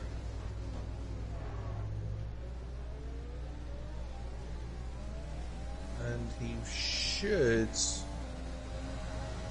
get DRS. Yeah, he's in within the 1 second this time. So just he will about, get it. yeah. Oh, and James gets a 3 second time penalty. Yeah, I can tell you that 5 second penalty that he got will probably be removed, but that track limit penalty definitely won't be so. No. 3 seconds that Daisy will now have to pull to keep this race lead. And Xerxes, if he may have noticed that already on his on the graphics on the on-screen display he will have while driving. If he's realised that, it will change his approach completely. He knows he doesn't have to risk it all now. If he gets in a position to overtake him, great, but he doesn't have to worry as much now to make that move, because he knows if he just sits behind him and not get a penalty himself, he will win this race anyway. Yeah, he'll just be breathing that bit easier now, because as we know, Daisy is a tough one to overtake and showed great straight line speed when he's needed to in order to defend. So the fact that Xerxes doesn't actually have to make that move to get this race win just bring a little bit of relief to him. But he is closing that gap, and he might want to have a go anyway. As the racer and all of James. us, we want to get it done on the track, don't we? Yeah, definitely. Winning it on the track outright, it will always feels better than sitting behind someone knowing that they've got a penalty and winning it out on penalties. Xerxes will want to win this on track, as any driver will, as you say, and he's in a much closer situation. He's got to be careful though. The last thing he will want to do is damage that front wing of his, meaning that the 3-second penalty James will have may end up being, you know, it won't matter anyway. If he breaks his wing, he might put himself out of contention here, but he's not wanting to give up. Oh, he tried to fight it around the outside, but Daisy just had the racing line there through the second part of Lecombe. Was able to keep the lead. Yeah, Xerxes playing it really clever, and any doubt in an overtaking move, he's pretty much backing out of it, making sure he doesn't lose any part of his front wing, making sure he doesn't cause a collision. Playing it safe, but if he gets in a position to overtake, he will go for it, as we've seen already. Meanwhile, Sega is consolidating that third place, pulled just over 3 seconds ahead of Let Down the State now on the track. Let Down the State in 4th, and CHM on for a great result here in the top 5. Yeah, it does look like those positions from 3rd down to 7th are just about settled. As, everyone's pace seems to be showing, and those gaps are just increasing lap by lap. But something that's not settled is who's going to get this win. As Xerxes, having a look, switches to the outside as they come towards turn 1. He's going to have to go the long way around. Oh, he does get it stopped. I didn't think he was getting that stopped, but he managed to do so, and he still keeps hold of this race lead. But now he will be under pressure as he has to lift coming up the hill, and now Xerxes is in a great position and switches to the inside at the last possible moment and gets past the McLaren. Great driving from Xerxes. Great driving, great recognition to see that and be able to switch to the inside as late as he did. Because it's so easy, because he had the DRS open when he made that switch as well, so he could have so easily have lost the rear end of his car there. But he made it stick. He's out in the lead, and he'll be looking to break away now. James once again showing his very, very hard defensive driving that we have seen in previous races. Yeah, now he is trying to fight his way back through the second sector, where I think he has had the advantage throughout most of this race, through that middle sector. And he's just about keeping it within that 1 second window to keep him in range. Yeah, and James now in the position as well where he's got slightly more overtake available to him. We're talking fractions, but those fractions could mean so much in terms of actually getting in position to make an overtake. So will he be able to come back at Xerxes? Well, Daisy is using a bit of overtake to try and cut that gap down, as he didn't get a great exit out of Lesource. No, and he hasn't got it. Range. No, he was about half a tenth outside of the DRS zone, and that will be music to the Xerxes' ears once he realises that Daisy isn't in range.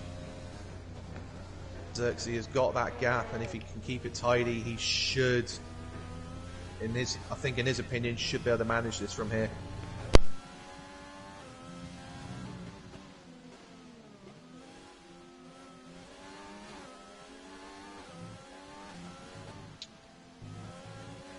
Sega, again, good, solid drive, and he's managed to pick his way through the carnage, take advantage of some of the spins and collisions, especially involving the likes of Old Dads and Maxi, And he's taking benefit of that, and he's now looking pretty set on for P3.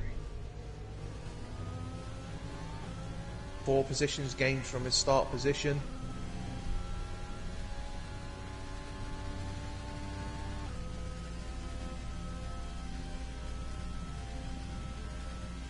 We come into the final 10 laps of this race.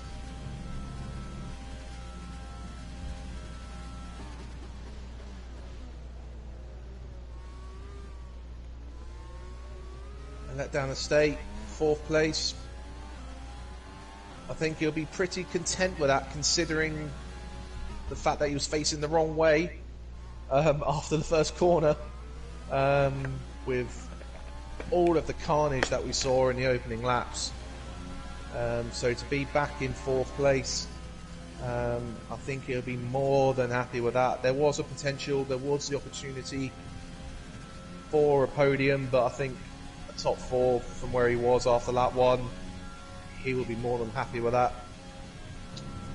And yeah, CHM again taking advantage of the carnage happening ahead of him, and he's got himself into a top 5 position.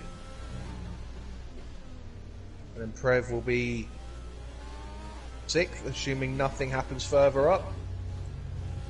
And Dino a lap down in P7. And that will be the end of your drivers to finish this race, assuming they all do make it to the end. Don't want to jinx any one of these drivers. Yeah, still a lot could happen. As we've seen, the race can be turned on its head in a matter of a couple of laps. So, as it does look pretty settled at the moment, but that could change.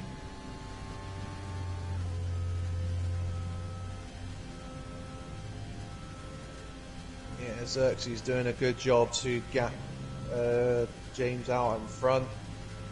Nearly getting that gap up to 2 seconds. Well, he just has, literally as I speak there, gets it up to 2 seconds. They're coming up to lap Dino up in front, but hopefully that won't cause any issues for Xerxes in these final few laps.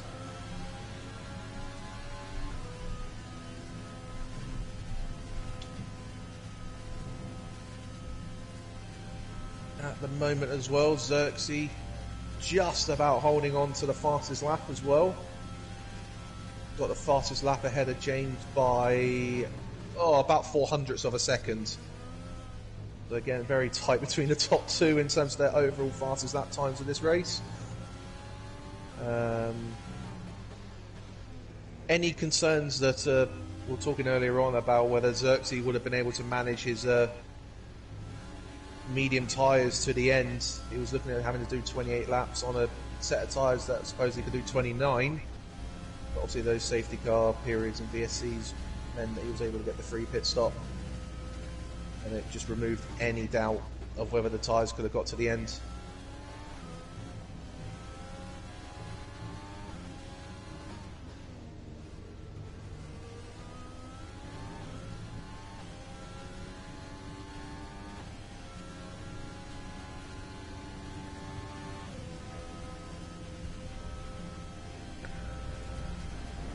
So then, just thinking about what this result as it stands will mean. So we see some blue flags out for Dino, and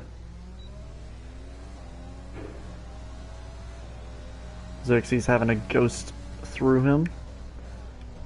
But Xerxes, of the current drivers in AL2, is leading the championship. Old Dad's Rule, who was in 2nd, unfortunately DNFing this race. He was only 13 points behind Xerxes, so a good result here would have been big for Old Dad's, but has not gone the way he's wanted. But instead, it's going to be a great result by the looks of it for Sega Takaz, and he's going to be able to close the gap to Old Dad's. And Daisy as well getting a great result, and will be moving closer to Old Dad's. And then as a From a team standpoint, the team in first right now is McLaren, so I think they are pretty safe at the top, over 100 points ahead of Ferrari, but not Ferrari's best day, as old dad's DNF Prev in 6th. But Red Bull looks to be a good day for them. They're currently in 3rd, only a few points separating them and Ferrari.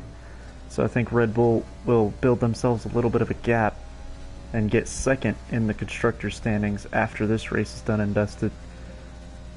So still some big changes that could be happening. So we have a lot of drivers and teams all close together in the standings, and we really are starting to come into the fun part of the season when it comes to doing the math and thinking about how many points are available, and start projecting our opinions on what the final standings might look like.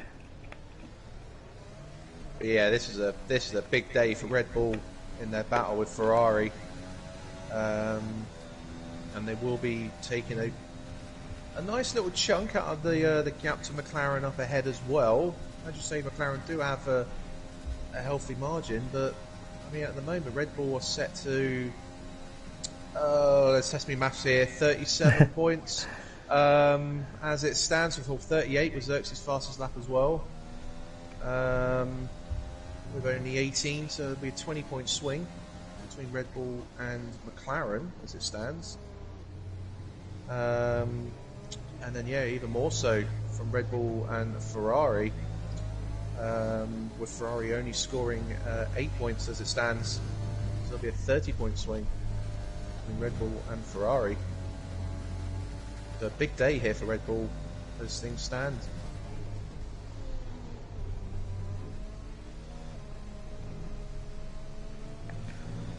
Yeah, and Xerxes out in front, just slowly edging away into the distance. Over 3 seconds now between him and Daisy in the McLaren. Daisy put up a good fight. We knew after qualifying that Xerxes would be the favorite to go on and win, but Daisy definitely didn't make it easy for him. Put on all the pressure, took the lead earlier in this final stint, and made it really entertaining to watch. It's credit to Daisy for putting up a valiant effort and a great fight, but I think Xerxes just had too much pace in the end. And I've just realised what I was talking about was absolute rubbish, because you guys go points down to 20. So all of my maths I've been working out there has just been completely wasted. Still in the old habits of just assuming points down to 10. It is a simple just plus 10 for the top 10. So and then in terms of the swing, it should be it's a big one. Swing itself should be the same, but in terms of the actual points Red Bull will be getting, it won't be the 38 as I said. It should be more 58. But yeah, good. So the swing should be a little bit bigger. Good day at the office then. Christian Horner will be happy. Or virtual Most Christian definitely. Horner in the pit wall.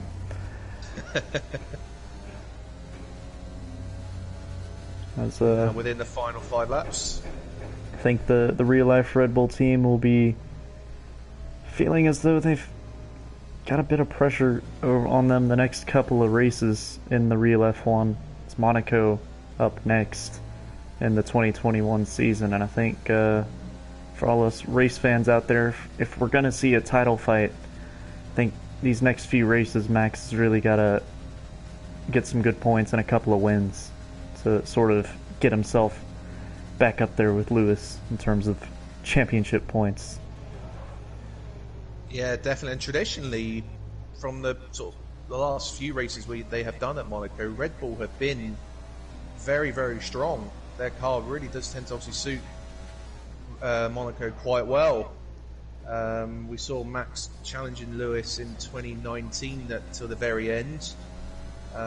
Ricciardo winning in 2018. Yep. And quite feasibly, they should have won a few seasons prior to that as well. So hopefully we will see Max bring that gap to Lewis back down at Monaco. But with the streets of Monaco, anything can happen, so you can't take anything for granted there. Absolutely. I think the other good news for Red Bull is we now have back-to-back races at the Red Bull Ring in 2021, a track where they've been very successful in recent years. So more good news. Max Verstappen will be looking to those races to probably get the win and close that gap to Lewis Hamilton out in front.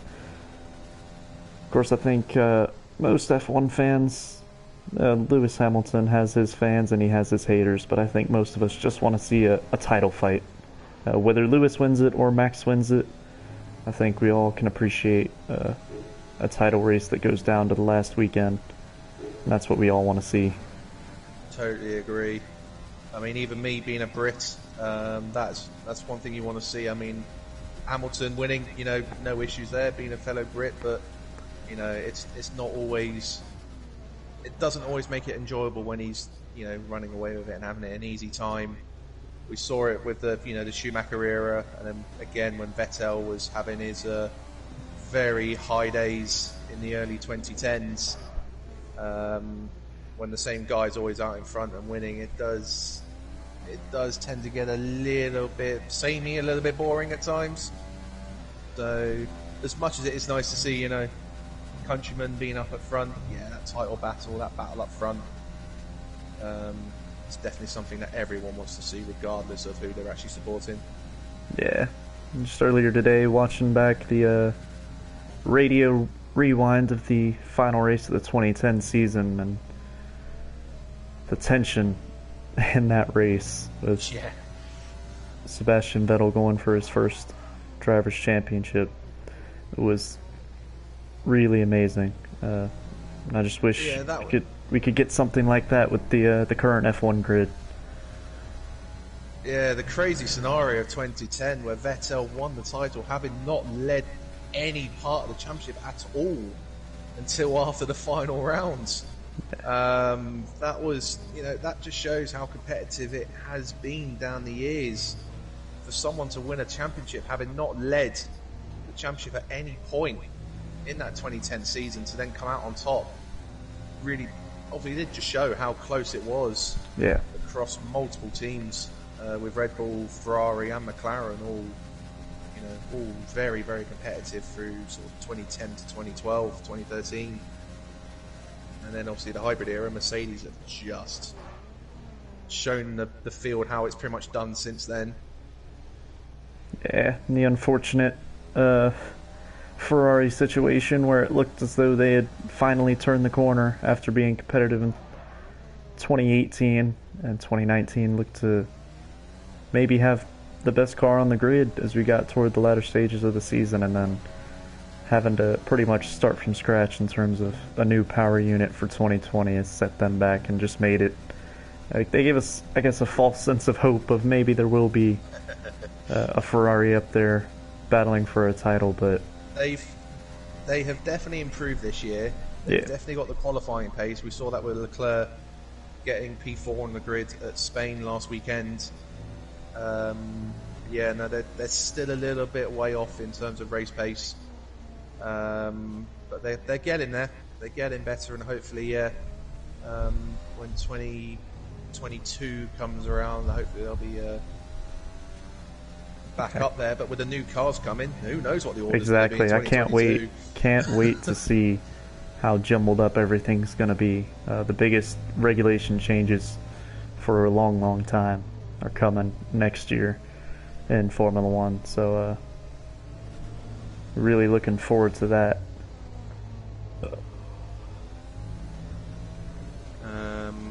Definitely, and I cannot wait to see how those cars look, how they handle, and whether it does actually bring the closer racing that they're hoping that the new cars and the new regulations will bring. Yeah, a lot of Formula One fans think there's headlines and there's been articles written about what exactly they're trying to do with these new cars, and although I think they're rumored to be slower by a good bit, so like more than a second a lap. There'll be a few seconds pace difference between the current cars and those new cars coming in that will be slower, but if it brings closer racing and if the cars are actually able to follow each other, as we've seen today, cars currently in Formula 1, it's so hard to follow as the dirty air behind. As an example, just through the middle sector of this track here in Spa, it puts the car behind at such a disadvantage and just isn't great for racing. So if the new cars, even though they might be slower, which is not really what any racing fan wants to hear, cars are going to be slower, but if it makes for closer racing, then it might be better for the long-term future of Formula 1. I totally agree. I mean, these cars, they are so fast with their wide and heavy downforce characteristics that almost in a way, a lot of the tracks that we have on the calendar, these cars are pretty much outgrown. Yeah. A lot of these tracks, so a completely different concepts, and if they are, you know, a handful of seconds off the pace, in theory that can only be better because that should bring the actual racing on the track that much more enjoyable. But Xerxes coming around the final sector on the final lap to come around and take a win at Spa. Yeah, he put it on. To bring this in. Put it on pole in qualifying, showed great pace, but it wasn't easy for him, and he had to make a move in the final stint to seal it. But it is Xerxes crossing the line to win the Belgian Grand Prix. A great drive from the Red Bull man, followed by Daisy, who put up a great fight, and it's a great drive, finishing P2 and with the fastest lap on the last lap. So well done to Daisy. Segatakaz getting himself on the podium. A great drive from him. A letdown of state. A fantastic recovery, as you said, facing the wrong way after the first corner, and then finishing P4. Great to see for a letdown of state. And then we have CHM and Prev, who is going to get 5th off of him, I think. Yes, he is. Making up that position on the final lap as CHM had a track limit penalty. I think... and Dino getting... I don't know what happened there, but he's crashed out of the final corner on his final lap, and Dino actually didn't make it to the line. Well, luckily for him, I think the 90% rule, he still will be classified, but really unfortunate to see there for Dino as we see our boys take the podium. Segatakaz, driver of the day, given to by the game. No arguments there. Worked his way through the field, kept out of trouble for the most part, got himself on the podium.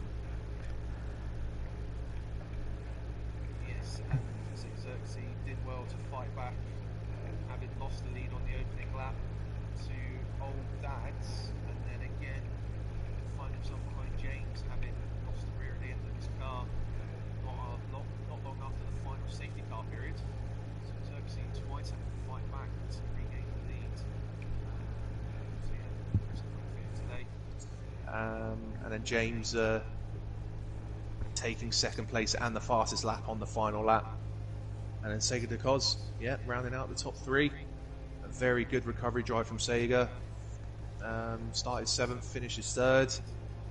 Kept himself out of trouble in those opening laps and then just took advantage of what happened around him. Only 6 finishes in the end. Lots of action in the opening laps, and then it sort of sorted itself out as we got toward the closing stages.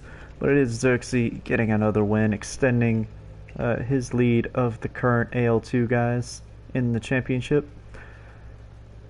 So we are joined now by our race winner, Xerxes. He showed phenomenal pace in qualifying, and then it didn't immediately translate in the race, but you made it work in the end. But it wasn't easy for you. It never does it? never translates to a race. Well, missed my braking point, turn 1. So I went a bit deep there, and then all that commotion behind. Our dad's got the got into first. Good fun though. It did look good fun. it looked like when you got in front, maybe you would have been able to use that pace and pull away, but then the safety car and then James really putting you to the test and actually taking the lead there in the last stint. So what was that like from your perspective? It looked really difficult for you to fight them all. Yeah, heart pounding, mate. No, it was good fun, like I say, and I think I had lower wings, which helped me on the straights. Because I seemed to catch him on that back straight, but I struggle out of bus stop, as you saw. I nearly spun. Yeah. So I'm always a bit hesitant to put the power down there. But yeah, he put up a good fight. Yeah, it was great to watch. Vernon, anything you'd like to ask our race winner? No, just it was apart from those scenarios where you found yourself behind old Dad and James in those relevant parts of the race. I mean, were you planning on looking to take those mediums to the end, do the one stop before the other safety cars came out? Yeah, I was. How's it looking in terms of tyre wear? Because we were debating whether those mediums could actually go to the end in 28 laps. Yeah, I think I did it Wednesday, but I don't know when I lapped, honestly. But yeah, I was planning to take them to the end, and obviously the safety car came out, and it was 20 laps, so I thought I'd put the softs on. A few under the safety car should get me to the end. Yep. Well, it was a good call in the end, and great driving to get that win. So congratulations. Thank you for joining us. Now, the man who gave him all he could handle today, James in the McLaren. It was a really great effort. We saw his pace in qualifying. I know you put in the Discord what a great lap it was, but then you really took it to him in the race. Were you expecting to be that competitive, fighting for the win? Well, I knew I would have competed with Aiden in that Ferrari, but I didn't realise I was going to be as quick as I was, but I'm happy I was. Mate, your sector 2 was insane. Yeah. It was horrible. So, yeah, that was something we actually noticed. I think I said on the stream, it looked like, James, you kept gaining through that middle sector. Was that sort of a setup thing that you went for, or is that just a... I think it was just a setup, really, or I was just taking a bit more speed in some of the corners. But I knew I would catch up after I saw the gap closing, so I was like, I won't push as hard as in sector 1, 3, but I'll push more in 2. Yeah. Well, it gave us a great battle to watch, and then I guess you took the lead for a time there, but then it just seemed like maybe not your day. A bit too much pace from Xerxes in the end. I tell you what, I did notice we did both fight over who should go first after turn 1, so whoever went first didn't get DRS. I did notice that. Yeah, I was like, okay, so he's spun here, he's gonna be behind me. I'm not gonna have DRS behind me. I did notice that, and I was like, okay, I'll take it this time. And then I think I got an overtake on you on that start straight, but I went really wide just so you went first. Yeah, I mean, I was like, okay, he's gone much wider than me. I'm just gonna slow it down. To the point we both just stop and go, no, go on, you go first. It's all right. Yeah. Are you able to, under that first safety car, Jane? I mean, you were involved in some way in the opening lap shenanigans, which you found yourself down at the back or towards the back of the field. But then, all of a sudden, we found you 3-4 positions up and where you were behind the safety car. You're able to explain what happened there? That's a funny story. So I saw everyone huddling around, so I was like, oh, I'll just cut around the grass because there was an opening. And I thought, if you fall too far back by the safety car, it will give you a penalty. So I was just like, foot to the floor, and just go for it. and it worked. So Yeah, it was an interesting situation behind the safety car. We were very confused at what was happening. so was I. I just saw massive cars just coming around that corner. I was like, If you want to see the level of intrigue, have a look at my stream. I do have a look at the race director. I have never seen so many 5-second time penalties after one lap of racing. I genuinely don't know what happened that one lap. Like, I have. No, we seem to have 2 separate incidents go off in 2 different sets of angles. And then I think it was CHM and James Laws. They would just kept hitting each other under the safety kept hitting car. each other, and they couldn't decide who wanted to be in front of the other. Yeah, Which I think has led to you able to sort of yeah. take advantage and jump I through mean, 4 I cars. saw like one car spun around, and then just everyone behind.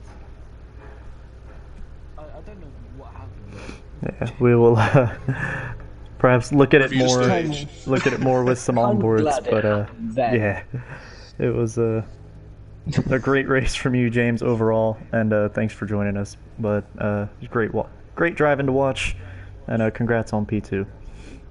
Thank you. So, but now we must move on to Sega Takaz, the man who, driver of the day, got himself through the field and onto the podium. How was that from your perspective, Sega? Hi, long time no see. Yeah. Yeah, I'm only here because all that crash, really.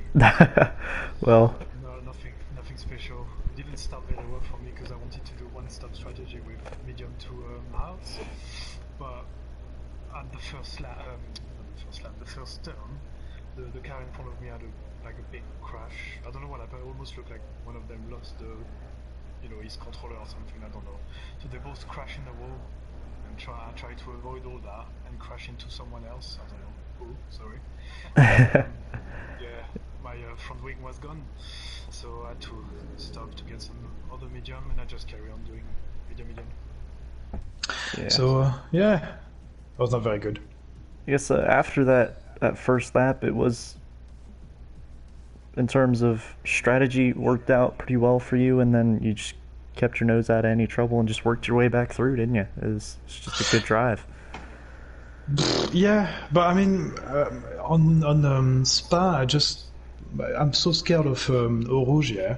Yeah. So I've got like my car is basically a brick with 4 wheels, and it's it's just in the straight. I'm just so slow. It's mad.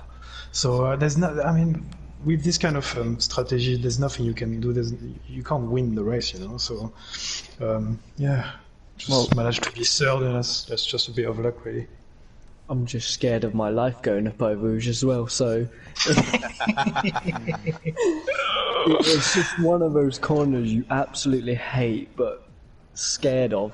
You just gotta send it every time. Yeah, but for 44 laps, that's just I can't stand it 44 times. I mean, that's just too much. Because you're pushing that's pushing my luck, really. So yeah, just try to play it safe and be on the podium. That's cool. Yeah, That's cool. exactly. I was gonna say You got here, so it's been a while since I've spoke to you, Sega, but it is good to see you back on the podium. I think it's your 3rd podium of the season. Yeah, so yeah. no matter how it comes, Mr. a podium is a podium. So congratulations on that. It is still chasing that bloody victory, man. I just can't have it. Just let me win. It will happen. Just once. It will happen. Hey, the top 2 nearly made that possible. I think Xerxes was on the grass at one point when on making an overtake.